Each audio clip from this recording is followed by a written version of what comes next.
What's up guys, my name is Sean, the streets call me Color Me Fresh. If you're new here and you are not familiar with my work, I do a lot of intricate and detailed designs. I love telling a story on a shoe. I do anything from old school cartoons to video games to anime. I even created my own story called Kilo 47 and I use a sneaker to tell its story instead of the typical manga panel. Now I just started uploading on my YouTube channel in hopes to help smaller customizers build a brand, make more money, build confidence, and I also want to further push the custom sneaker culture. Now at the time of me making this video, I have around 708 subscribers and I appreciate each and every one of you. But I also grew my Instagram from 0 to 48,000 followers in under 2 years, all organically, and I didn't go viral. That was from just hard work and consistency. And the tips that I'm gonna give you guys in this video helped me do that. It also helped me be a full-time artist for the last 2 years. So without further ado, you guys strap in, keep your legs and arms inside the vehicle at all times, and please don't feed the animals. Kicking it off at number 1 is stop closing your commissions.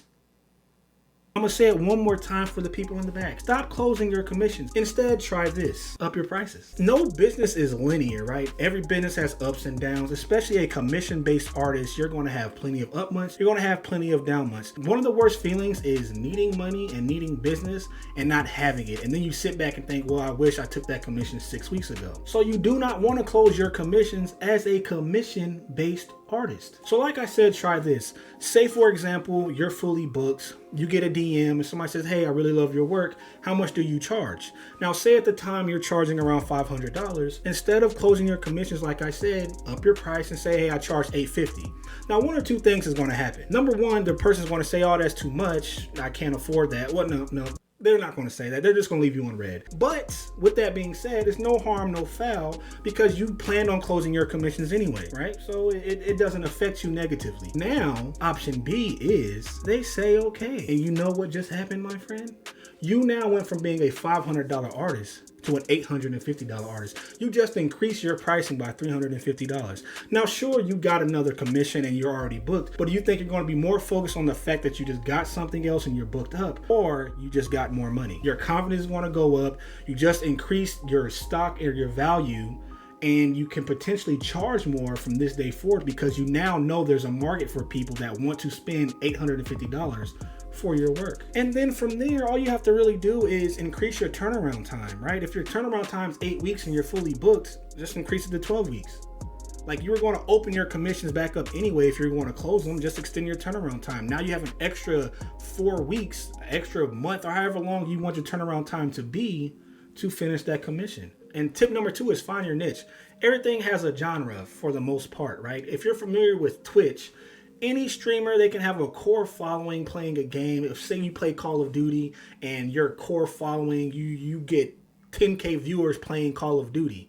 The second you switch to going to play the World of Warcraft, those 10K viewers aren't going to be there. You may still have a decent viewing, but they're going to drop because they're not following you for the World of Warcraft. They're following you for Call of Duty. But you also have variety streamers. They bounce around from game to game and their viewer count doesn't really drop because they've established from the beginning that's what they focus on and that's what their channel's about. Sneakers is no different. If you want to be a variety customizer, like you want to do portraits, you want to do cartoons, you want to do pets, you want to do flowers, you have to establish that from the beginning. 1 week you have to do one thing. Next week you have to do something else, because when you post, people are going to follow you for that content. If you're into anime, you post nothing but anime for 3 months, you just got 3 months worth of followers for anime. And then the second you post a dog, you think the people are really going to care about the dog?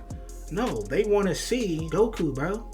And so you have to keep that in mind. If you're building a core audience and you're posting content and you're getting a lot of followers for whatever it is you're posting, when you start switching genres and artwork and styles, it's going to affect your engagement. Now, if you don't care about your engagement or you want to make a leap out of a specific niche, that's fine. You can be a variety customizer, but you can't focus on one niche for too long, or you're going to start getting more followers within that niche. And when you bounce outside of that, it's going to affect your engagement. And then people say, well, does engagement always necessarily mean you won't make money? No, not necessarily, but engagement also helps you make money, because now the more people that like your content means they're going to share your content.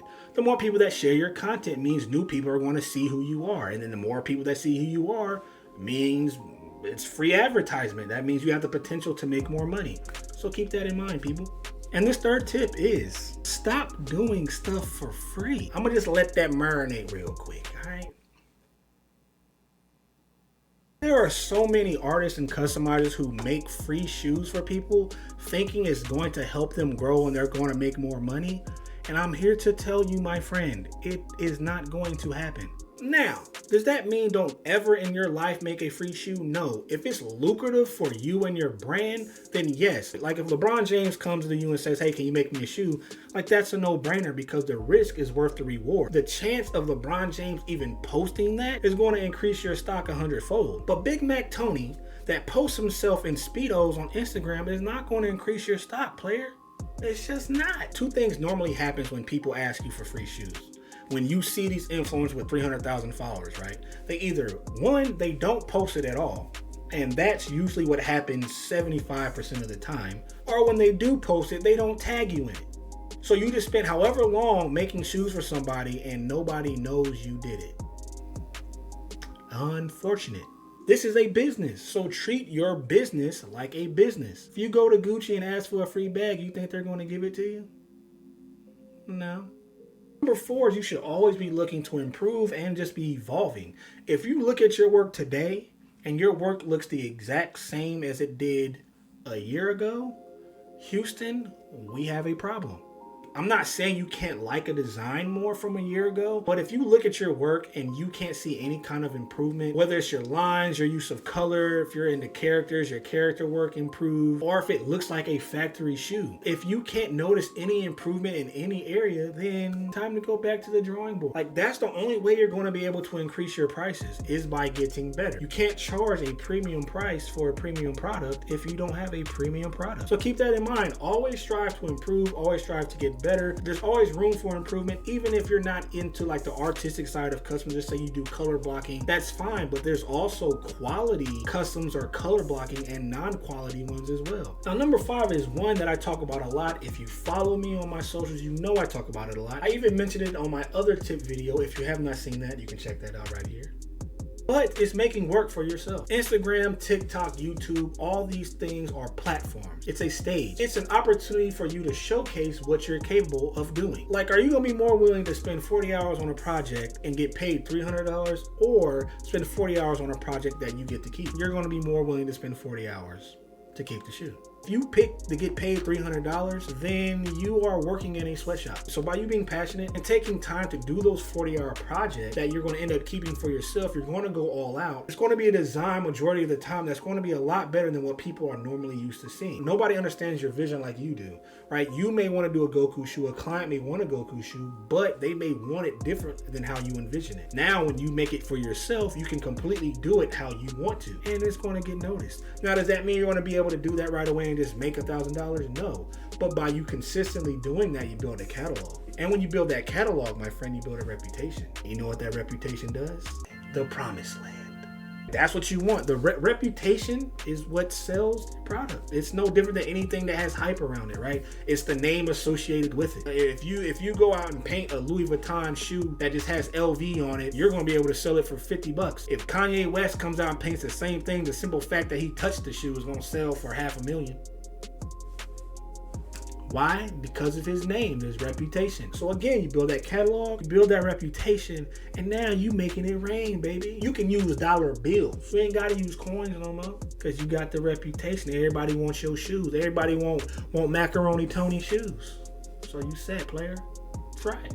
So I don't tell people to do stuff that I've never tried myself. I literally do everything I mentioned in this video. As you can see behind me is nothing but shoes. So that should automatically tell you that I make a whole bunch of stuff for myself. Now, some I do sell, but I make them for myself first, and if people want to buy them, they can. And so I recommend you trying some of these things for yourself. Again, if you're new here, I would love to have you part of the Color Me family. Hit that subscribe button one time, like the video, and until next time, ladies and gentlemen, remember, everything deserves a little color.